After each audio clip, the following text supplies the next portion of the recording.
Married straight best after left at the altar. I chased Ethan for 7 years, and he finally agreed to be with me. At our engagement party, he left me stranded in front of everyone and ran off, all because Chloe, his first love, the one that got away, had a fever. I was completely humiliated then. A familiar figure suddenly appeared on stage. Caleb, my childhood best friend. He knelt on one knee, pulled out a diamond ring clearly prepared beforehand, and looked at me with deep affection. Sarah, I love you. Will you give me a chance? I looked at his familiar, handsome face and nodded. Yes. I was somewhat taken aback that my childhood best friend, my brother for so many years, was confessing his feelings to me. Caleb smiled, his gaze fixed on me nervously. Sarah, looking at his handsome face, I couldn't help but stare. Caleb had been like a brother to me since we were kids, from preschool to college graduation and even after starting work.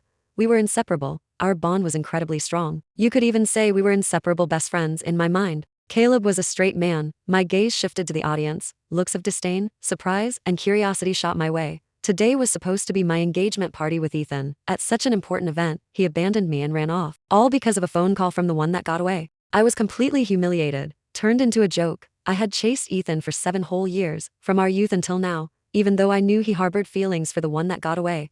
I clung to him like a clingy leech. I had finally managed to win him over. Ethan hurried away, and I didn't stop him. I just quietly watched him disappear from my sight. This 7-year pursuit had to end, I thought. Even a stone would have warmed up after all these years. I was tired, so I agreed to Caleb. Yes. Caleb suddenly looked up, his eyes filled with excitement and joy. Sarah, are you serious? I raised an eyebrow and subtly gestured with my chin. Well, hurry up and put it on me. Caleb snapped back to reality, took my hand, his expression full of careful tenderness. My eyes flickered, noticing a small inscription inside the ring, SY, my initials. A strange feeling welled up inside me, a mix of bittersweet emotions. I had planned this engagement party for months. I even had 2 rings custom made myself. All right, Sarah, where's mine? Caleb asked. I pressed my lips together, my fingers unconsciously tightening in front of Caleb. I discarded the diamond ring engraved with Ethan's name. This one's tainted. Next time, I'll buy you something better, I said with a smile. A flicker of surprise crossed Caleb's eyes. His lips curved slightly upwards as he responded. Okay. 2 I was engaged. But my fiancé was now my best friend. After the party ended, Ethan finally sent a text message. Sorry, Sarah, Chloe has a fever, and I'm with her at the hospital. I glanced at it quickly, choosing to ignore it. Normally, I would reply to Ethan's messages instantly. Caleb, seeing it beside me, asked, Aren't you going to reply? Do you want me to reply? I curled my lips into a smile, teasing him deliberately. Caleb stared straight at me, then said, No, exactly. I playfully reached out and pinched his cheek. Caleb suddenly grabbed my hand. A hint of unease in his eyes. Sarah, you'll forget him, right? Understanding his concern, I squeezed his hand back. When have I ever lied to you? At my words, Caleb's expression immediately relaxed. I trust you. The moment he finished speaking, my phone suddenly rang. It was Ethan calling. I pressed the answer button. Sarah, why aren't you replying to my text messages? I won't be coming home tonight. Chloe is hospitalized, and I'm worried she'll be scared alone at night. Ethan's voice came through the phone receiver. I held the phone silently, while Caleb took my hand beside me. The warmth from his palm was comforting. Hello? Are you listening, Sarah? I took a breath, then said coldly, Ethan, let's break up. Ethan paused, as if he thought he'd misheard. Uncertain, he asked again, What are you talking about? Before he could finish, I cut him off. This time, it's real, Ethan. I'm tired. From now on, let's go our separate ways and leave each other alone. He on the other end was clearly enraged, his voice chilling. Sarah, I already agreed to get engaged to you. What more do you want? Ethan didn't reflect on his own mistakes. Instead, he turned to blame me. I had to admit, his shamelessness once again challenged my values. Before, whenever he lost his temper, I would put aside my pride to apologize and appease him. Ethan often used this tactic to manipulate me, because he knew I liked him and would accommodate him without limits. But this time, I wouldn't repeat the same mistakes. I forgot to tell you, I already have a fiancé, I said. What the hell do you mean? Ethan sneered, his anger almost spilling out of the phone. Sarah, what kind of playing hard to get game are you playing now? I told you Chloe and I are just friends. Don't keep making me angry. I don't have time to argue with you right now. Hearing the word friends, I unconsciously tightened my grip on the phone. Everyone knew Ethan was head over heels in love with Chloe. When decided to study abroad, they had a huge fight and parted on bad terms. Ethan would get drunk at the bar every night, often drinking himself into oblivion. When I brought him back, he was still muttering Chloe's nickname, Chloe. Even after we got together, he never once called me Sarah. I came back to my senses, took a deep breath, and scoffed. Just friends? Ethan, do you think I'm an idiot? As I was speaking, Caleb stepped forward and snatched my phone. He looked down at me, his gaze gentle, his voice filled with intense possessiveness. Sarah and I are already engaged. I'm going to treat her well and love her. From now on, Please stay away from my wife. Hearing the word wife, a blush suddenly crept onto my face. I couldn't help but mutter to myself silently, wife. Just like that. Where did Caleb learn that? Before the other person could say anything else, Caleb promptly hung up and blocked him. He handed me my phone and asked softly, Sarah, you won't blame me for doing this, will you? I raised an eyebrow, looking at him. Why was he playing coy? Why would I blame you? I think it's great. It was bound to happen anyway. Since I'd decided to forget Ethan, it was better to draw a clear line sooner rather than later. Caleb's lips curved into a handsome smile. My heart suddenly skipped a beat, and I found myself staring. Caleb was tall and imposing, with distinct, ruggedly handsome features. His eyes were dark and deep, and his whole being exuded a wild charm. Yet, when we were kids, he always used to follow me around like a shadow. In the blink of an eye, that crybaby little boy had grown up, becoming so outstandingly handsome. A tall, dark shadow enveloped me. Caleb's scent, a faint minty fragrance, wafted over me. Sarah, what are you looking at? So engrossed? Am I that handsome? I smiled at him. Oh, nothing, just admiring how incredibly handsome my fiancé is. Caleb's eyes flickered, and he pretended to cough. Someone didn't realize his ears were already bright red. That happy? He's easily pleased. Are you free tomorrow? Caleb asked. Yes, I am. I know a newly opened bistro nearby. The food is quite good. Want to go together tomorrow? My first date with Caleb? Of course I was free. I nodded without hesitation. Let's go. On the drive home, Caleb's smile never left his face. After we arrived at the mansion, Caleb insisted on getting out and walking me to the front door. So I'll head in. I said, go on. Caleb's gaze followed me closely as I turned to go inside. I heard his voice from behind me, followed by hurried footsteps. My back met a warm, broad chest. Caleb wrapped his arms tightly around me from behind. His breath brushed against my neck, both ticklish and warm. Caleb's scent surrounded me, inexplicably reassuring. I don't know how long passed before Caleb slowly released me. Sarah, see you tomorrow. Caleb gently ruffled my hair. See you tomorrow. Drive safely back, I said. Caleb's eyes deepened, and he quickly bent his head. A soft touch, brief and fleeting, while I was still processing it. He quickly turned and hurried into his car, as if some venomous beast were chasing him. It wasn't until the car was out of sight that I recovered, reaching up to touch my forehead. In the bathroom, the face staring back at me in the mirror was already bright red, kissing me and then running off. What kind of move is that? I mumbled, but my heart was fluttering. After washing up and lying in bed, I had just opened my phone, dozens of unread messages. Some were from Caleb, some from Ethan. What's going on with you and Caleb? Sarah, you'd better explain yourself. We haven't even broken up, and you're already rushing to cheat on me? How dare you even block my calls? Ethan's reaction was unexpected. In our previous conversations, he was always indifferent and condescending. Sometimes he wouldn't reply, or just send a hum or oh. Whenever I asked, he'd always say he was busy with work, and then blame me for being unreasonable. What was he playing at today? But I had no interest in finding out. I ignored the messages with one tap and opened my chat with Caleb. Sarah, are you asleep? Not yet. Just finished showering, I replied. The moment I sent it, he replied instantly, good girl, remember to dry your hair so you don't catch a cold. My heart felt warm, this feeling of being cared for. Got it? You should get some rest too. See you tomorrow, okay? Anything for my wife. Good night. I put down my phone and looked at the white ceiling, a slight smile playing on my lips. Caleb, that stealthy charmer. Good night. For the next morning, Caleb arrived early. He had the fingerprint access to the mansion's front door. I'd given it to him before. Ethan had even picked a huge fight with me over it. Good morning, Sarah. I yawned and waved in response. Morning. As I spoke, Caleb suddenly reached out, gently stroking my head twice. I looked up at him. Your hair's sticking up. Let me smooth it down for you. My face felt hot, and I mumbled, I'm 27, not a child anymore. Caleb's eyes crinkled with amusement. To me, you'll always be my little one, smooth talker. After saying that, I immediately hid in the bathroom. My face in the mirror already apple red. I touched my chest. My heart was pounding uncontrollably. Sarah, are you an idiot? What are you getting so worked up about? After washing up and getting ready, I left the house with Caleb. Caleb drove, and I sat in the passenger seat. This was our first real date. A subtle anticipation stirred within me. Upon arriving at the bistro, Caleb took my hand, our fingers intertwining. I could even feel the burning warmth of his palms. Sarah, is it okay to hold your hand? He asked. I rolled my eyes. You're already holding it. Why ask? Caleb's lips curved upwards. He seemed to be in a very good mood, just holding hands, and he's this happy? Just as we were about to go in, we ran directly into Ethan and the one that got away. Ethan had his arm around Chloe's waist, both of them smiling, an atmosphere so romantic it was almost emitting pink bubbles. Until he saw me, Ethan's face instantly changed. Sarah, what are you doing here? His attitude was completely different from moments before.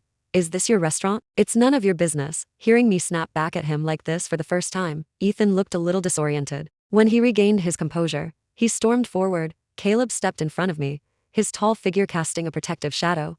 giving me an immense sense of security. Ethan's face was dark, his eyes glaring at me with fury. Sarah, what do you mean by this? Haven't you caused enough trouble? Aren't you embarrassed enough? Yeah, you completely ruined my reputation a long time ago now. Just seeing you makes me sick you. Ethan gritted his teeth in anger. Chloe stepped forward, looking utterly pitiful. Sarah, it was my fault yesterday. I had a fever, and Ethan was worried about me. That's why he came.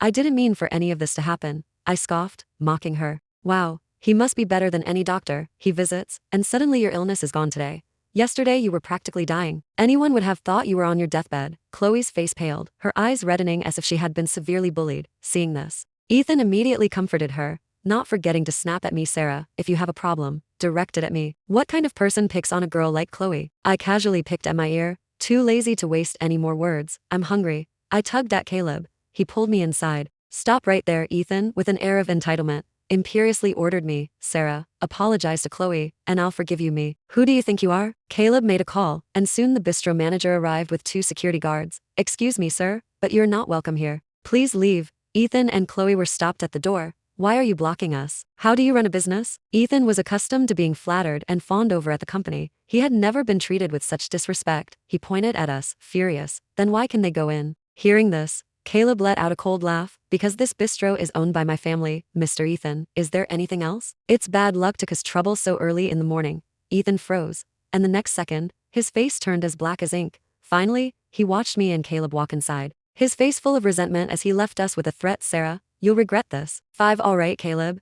You're really giving off an alpha male vibe now. I smiled, patting Caleb's shoulder and teasing him. Caleb was a nickname I gave him when we were kids. Caleb stared at me quietly, a dangerous wave seeming to stir in his eyes. After a long pause, he finally spoke. Not small me. Caleb really is a stealthy charmer. After lunch, Caleb drove me to the company. As soon as I walked in, I saw Ethan yelling at an employee. What the hell are you good for? You can't even handle this small task? You're fired, pack your things and get out today. Ethan was yelling at Brenda, my secretary. I knew he was just finding an excuse to vent his anger at me. After graduation, I took over my family's company. I even pulled some strings for Ethan. And in just 2 years, he rose to the position of general manager. No one at the company dared to easily offend him. It was only after I stopped liking someone that I realized how love-struck I had been. When I was infatuated, I believed love is blind, and he seemed perfect in every way. Now, looking back, I wish I could go back and slap myself, who's being so mighty, firing my secretary without even asking for my opinion. I walked forward smiling, a flicker of surprise brightened Brenda's eyes. Ms. Sarah, I waved my hand to reassure her. Don't worry. Go back to your desk and continue your work. Upon hearing this, she left with a grateful expression. Finn's face was grim. He demanded in a low voice, Sarah, how long are you going to keep throwing tantrums? Do you really think I wouldn't break up with you? I raised an eyebrow. Didn't we already break up? Also, consider this your official notice today. You're fired. Don't bother coming in tomorrow. Ethan's eyes widened, staring at me in disbelief. He stood there stunned for a good while before coming to his senses, mumbling continuously. No, you can't. You can't fire me. You'll get every penny you're owed if you stay any longer. My Caleb will get jealous. I secretly glanced at the person beside me. Caleb's eyes were intently fixed on me. I quickly averted my gaze. Ethan suddenly glared at Caleb, snarling. You and Caleb have been together all along, haven't you? Haha, Sarah, you really are a cell MPH. Before he could finish speaking, he was sent flying. Caleb withdrew his leg, his face completely expressionless. Ethan was in too much pain to speak, his face horrifyingly pale. It was clear how brutal Caleb's kick had been. He was definitely well-trained. Tsk. In my heart, I mourned for 3 seconds for Ethan. That poor unlucky soul. He'll be okay, right? I asked. Don't worry, he won't die, Caleb said. In the end, I kindly called an ambulance for Ethan. Even after he was carried away by the paramedics, Caleb still had a stern expression. What's wrong? He insulted you. You're really that angry? Caleb pressed his lips together, remaining silent. If hadn't already been taken to the hospital,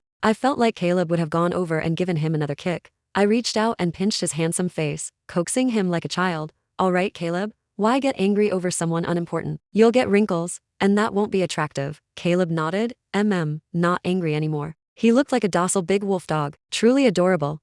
Caleb had become incredibly clingy lately. He would pick me up from work every day and eat with me. Caleb, do you know people at the company are calling you a devoted husband behind your back? Running here 3 or 4 times a day. My company is practically your second home. Caleb picked up a piece of meat, placed it in my bowl, and said calmly, they're just jealous I have a beautiful wife. My lips twitched. Beautiful wife. What the heck was that? My eyes darted around, and a playful idea suddenly struck me. I leaned in and whispered into Caleb's ear, husband. The next second, my head spun. Somehow, I found myself in Caleb's arms. A large hand gripped my waist tightly, making it impossible to move.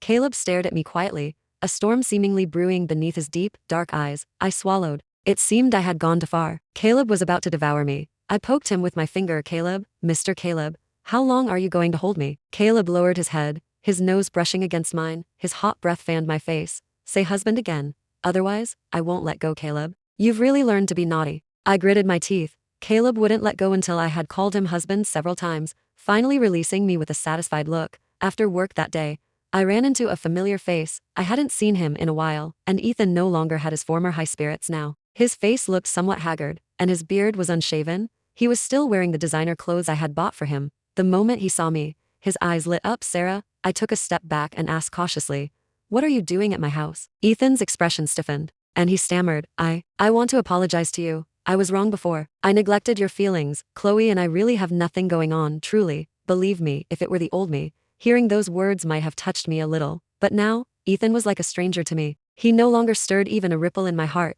Are you done? I said. Ethan's gaze was expectant, waiting for my reaction. There's nothing left between us. As for who you like in the future, it has nothing to do with me. Ethan's lips were tightly pressed, his expression unusually grim. You're lying after 7 years. Can you just stop loving someone? Or did you never like me at all? Hearing this, I actually laughed in anger, saying coldly, Ethan, search your conscience. How did I treat you these past 7 years? If I fed a dog for 7 years, it would at least wag its tail at me. Every watch, every piece of clothing you're wearing, which one wasn't bought by me? And that mansion you live in with Chloe? I bought that for you too, didn't I? I could date 10 male models and still not spend all that money. Consider me blind back then. From now on, let's go our separate ways and stop bothering me. That way, I might still have a shred of respect for you. Ethan's lips trembled slightly. He wanted to retort but couldn't find the words, because everything I said was true. Ethan wasn't willing to give up and quickly pressed further. Sarah, I've wronged you.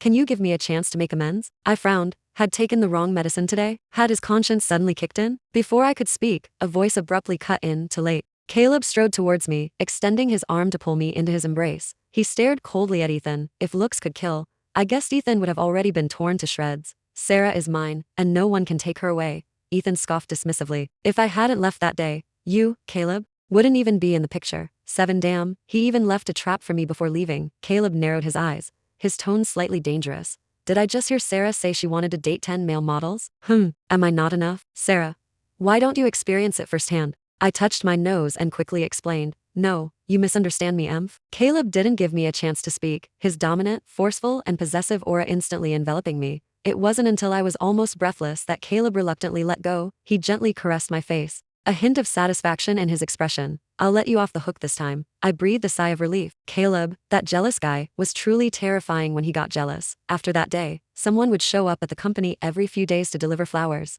Attached to the budding red roses was a small card with a passionate declaration. I was somewhat surprised to learn that Ethan was the one sending the flowers. What kind of game was Ethan playing now? I stared at the bouquet in front of me, my thoughts momentarily drifting. I loved flowers, but Ethan always disliked them. Come to think of it, this was the first time he had ever sent me flowers. Yet, every year on Chloe's birthday, he would promptly send expensive gifts and flowers, but he was always extremely perfunctory with me. Some things, once broken, are broken for good. Miss Sarah, these flowers, my assistant asked me. I glanced at them, then curled my lips. Throw them away. Don't bother telling me next time. Naturally, this matter wasn't hidden from Caleb. The pressure in the air suddenly dropped, and my lips twitched. I quickly stepped forward to appease him. Seriously, Caleb, you're jealous about this too? Someone's trying to steal my wife. Can't I be angry? Caleb said stiffly. I leaned in and planted a kiss on his cool, handsome face. All right. Your wife is right here. No one can steal her away. It took quite a while to soothe him. Leave it to me, he said. He narrowed his eyes.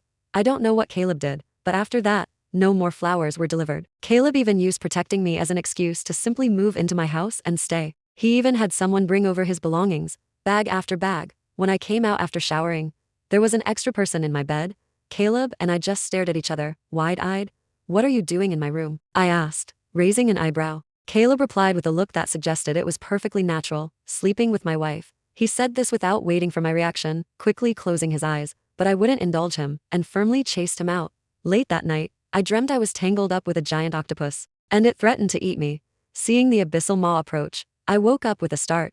Only then did I realize my limbs were tightly bound, and warm. Familiar breath stirred at the back of my neck. It made me laugh in exasperation. Caleb, that shameless man, had somehow snuck into my bed. I tried to struggle free, but he only held me tighter, as if afraid I would run away. Never mind, it wasn't like we hadn't slept together when we were kids. Back then, Caleb often came to my house to play and sometimes stayed the night. Staring at Caleb's handsome features, I couldn't help but mumble. The little rascal from back then had grown into a 1.9-meter tall hunk, and I was barely 1.8 meters tall. To say I wasn't envious would be a lie.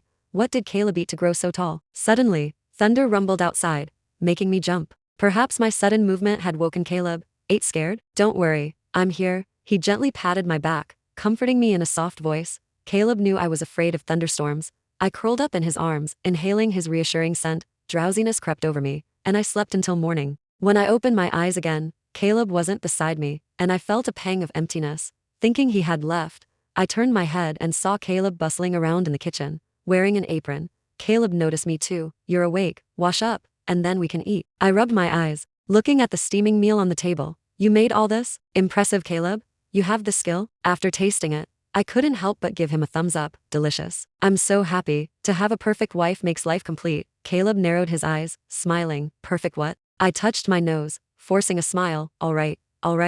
You're the perfect husband. Caleb let out a soft chuckle as Anai's wedding date drew nearer.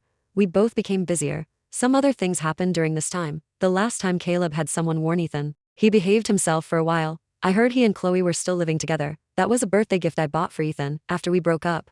I never thought of taking it back because I'm a germaphobe. I found it dirty. Soon after, I heard Chloe found out she was pregnant at the hospital and was forcing Ethan to marry her. After much badgering, Ethan was apparently ready to agree, but then he walked in on Chloe being intimate with another man, in his own room no less. Ethan's face went green. He was so furious he almost coughed up blood. Later, he found out the child Chloe was carrying was the other man's. After was fired, he faced obstacles everywhere he tried to find a new job. Meanwhile, Chloe took his savings and went out to fool around. The man had cultivated a public image as a wealthy second-generation heir, specifically to deceive young women. Seeing had some looks, the two got to know each other, and their relationship gradually became ambiguous. They quickly got together, because the man was generous at first, spending money and buying gifts for Chloe. Chloe believed him implicitly, fantasizing about marrying into a wealthy family and living a rags-to-riches story. It wasn't until Chloe found out she was pregnant that the man suddenly vanished without a trace, impossible to find. It was only then that Chloe belatedly realized she had been deceived. But she quickly thought of a backup plan, using the excuse of a drunken one-night stand to force Ethan to marry her. During that period, Ethan was completely out of sorts and never gave Chloe a kind look. Unable to endure the loneliness, Chloe turned around and hooked up with another man, and he was a married man. The affair was exposed, and the other man's wife even showed up at their door. The wife was not someone to be trifled with. She brought a dozen people to catch them cheating. She slapped Chloe dozens of times, leaving her face badly disfigured. Ethan felt utterly disgraced and threw her out that very day. Chloe accidentally fell and had a miscarriage. She couldn't save the baby. After finished speaking, I took a bite of the fruit he offered and sighed. Is crazy? Daring to seduce a married man. Tsk. Good thing I drew a line with Ethan early on. First love. The one that got away. How embarrassing. I lay on Caleb's lap, deliberately tickling his chin and teasing him with a smile. Caleb, you're so handsome. What if someone tries to seduce you later? Caleb pressed his lips together, then said, They won't get the chance. A mischievous idea struck me, and I leaned in to kiss his chin. What if I seduce you? Caleb's eyes darkened, and his voice became hoarse. Be good, stop teasing. I'll kiss you, and I'll tease you. Unaware of what was about to happen, I recklessly kept provoking him. The next second, Caleb lifted me entirely into his arms. You brought this upon yourself? Before I could beg for mercy, his lips silenced me. Caleb, you rascal.